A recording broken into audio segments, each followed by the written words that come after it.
आपका क्वेश्चन क्या कहता है, an infinite number of charges each of charge 1 microcoulomb are placed on the x-axis with coordinates, हमें दिख रहा है कि infinite, if a charge of 1 coulomb is kept at the origin then what is the net force acting on 1 coulomb charge। ये रहा आपका option. हमें question में बोला है ये हमारी x-axis है, ठीक है, इसको हम मानते हैं y,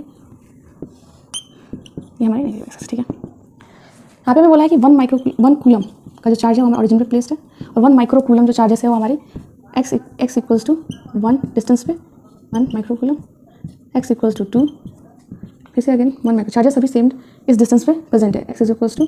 4, x is equals to 8, ठीक है, सभी पे 1 माइक्रोकूलम चार्जेस है टिल इन्फिनाइट।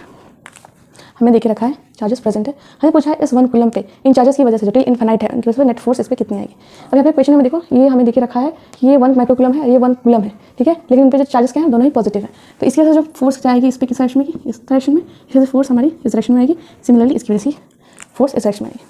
हमें नेट फोर्स निकालना है तो हम इन सभी की वजह से जो फोर्स आएगी उनको ऐड कर देंगे तो हमें नेट फोर्स मिल जाएगी 1 कूलम पे, क्योंकि हमें फाइंड आउट करना है। अब लो कूलम्स लॉ के अकॉर्डिंग फोर्स का फॉर्मूला पता है, that is Q1 Q2 divided by r², K is Coulomb's constant, Q1 Q2 are charges, r is the distance between two charges, ठीक है। हम क्या निकालेंगे नेट फोर्स 1 कूलम पे, हम क्या करेंगे इसकी वजह से जो फोर्स आएगी उसको कैलकुलेट करेंगे, दैट इज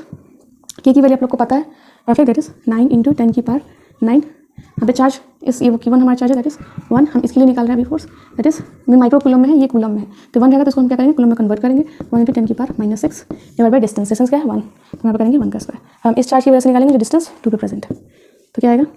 9 × 10 की पावर 9 × 1 चार्ज ये रहा, इसकी चार्ज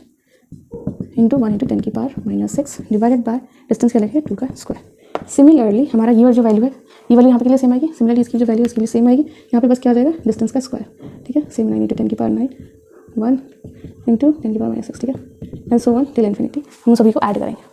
ठीक है। अब इसमें आप लोग देख रहे हैं ये जो ऊपर का जो टर्म है सभी में कॉमन है, तो उसको क्या करेंगे आउटर ले लेंगे, 9 × 10 की पावर 9, ये क्या 1 है 1, दैट इज 10 की पावर -6, ये 10 की पावर 9 है, 10 की पावर -6 है, हमारा क्या वैल्यू बचेगी दैट इज 10 की पावर 3, सभी में ये हमारा कॉमन बाहर आ जाएगा और हमें स्क्वायर की वजह से क्या मिला 1, इसकी वजह से क्या मिलेगा हमें 4, इसकी वजह से क्या मिलेगा हमें 16। सिमिलरली अगर इसके लिए निकालते तो कितना आता है हमारा 64 टिल इन्फिनिटी, ठीक है। करें अब हम इनका वैल्यूज हम निकालेंगे तो हमें नेट फोर्स मिलेगी। अब ये वाला जो टर्म है आप लोग को दिख रहा है किस फॉर्म में है, परफेक्ट ज्योमेट्रिक प्रोग्रेशन के फॉर्म में। आप लोग को सम ऑफ ज्योमेट्रिक प्रोग्रेशन निकालने का फॉर्मूला पता है, perfect, that is sum of geometric progressions that is a divided by 1 - r। A क्या होती है इसमें हमारी फर्स्ट टर्म, ये जो फॉर्मूला है इसमें ये r हमारा क्या होता है दैट इज कॉमन रेशियो, और जो r की जो वैल्यू होती है दैट इज लेस देन 1 होती है, ठीक है, ये भी बात ध्यान में रखेंगे। ये जो कॉमन जो रेशियो है वो हम कैसे निकालते हैं, देखिए ये वाली जो टर्म है इसको हम डिवाइड करेंगे इससे, तो क्या मिलेगी हमारी वैल्यू 1/4। वैसे सिमिलरली इस वाले टर्म ये वाले टर्म को इससे डिवाइड करेंगे, इसको इससे डिवाइड करेंगे, ओके, तो हमें मिलेगी कॉमन रेशियो। इसको 1/16 को डिवाइड करेंगे, क्या होगा 1/16 डिवाइडेड बाय 1/4, तो ये ऊपर में जाएगा, तो हमारा क्या आएगा 4/16, तो हमारी टर्म क्या आएगी दैट इज 4 है ना ये, तो ये 4 और ये 4, तो यहाँ पे भी हमारी कॉमन टर्म क्या निकलेगी दैट इज 1/4। तो इन सभी में कॉमन रेशियो हमारी क्या निकल रही है 1/4, यानी कि अगर हम इस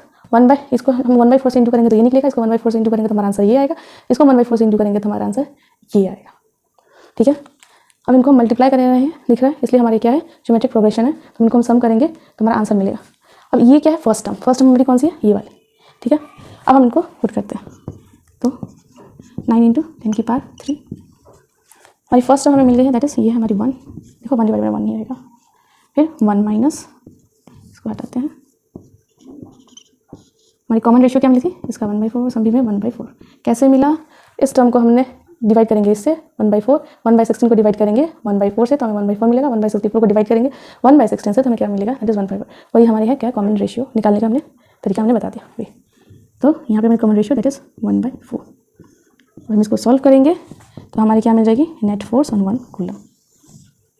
तो हम इसको सॉल्व करते हैं तो दैट इज 9 × 10 की पावर 3, तो ये हमारी है दैट इज आएगा हमारा, देखो 4 हम इधर लेंगे तो ऊपर में जाएगा तो 4 चला जाएगा, दैट इज 4 - 1, हमारी वैल्यू आएगी 9 × 10 पावर 3 × 4 डिवाइडेड बाई 3, तो ये 3 1 सा 3 9 सा दैट इज 12 × 10 की पावर 3, ठीक है। हम इसको ऐसे भी लिख सकते हैं सीधा सा, दैट इज ये हमारी नेट फोर्स 12,000 न्यूटन,